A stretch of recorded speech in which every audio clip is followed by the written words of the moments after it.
त्याच्यानंतर 6 नंबरची आहे ती म्हणजे काय, जॉईंट पेन. जॉईंट पेन हा सिव्हिअर प्रमाणात होत असतो mostly in the winter season.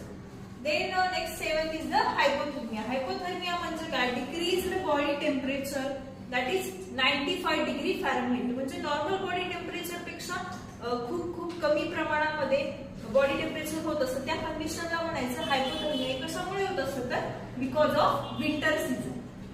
त्याच्यानंतर नेक्स्ट आहे ते म्हणजे काय, 8 नंबरची रेस्पिरेटरी सिन्सायटियल व्हायरस. हे एक व्हायरस आहे आणि हा खूप लाईफ थ्रेटनिंग आहे आणि जो की काय करत असतो, एखाद्या इंडिव्हिज्युअलची इम्युन सिस्टीम कमी करण्याचा प्रयत्न करत असतो. Respiratory syncytial virus, it is a life threatening disease condition.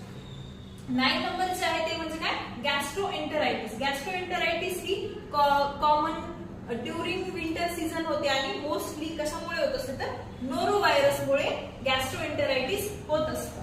It is a common condition in stomach मध्ये हा प्रॉब्लेम होत असतो.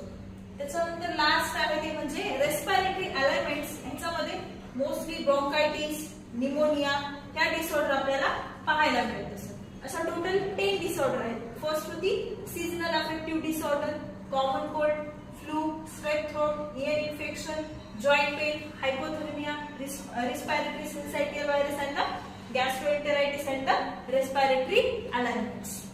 समजलं सगळ्यांना? सांगा वन बाय वन. फर्स्ट काय होती, सीजनल अफेक्टिव्ह डिसऑर्डर.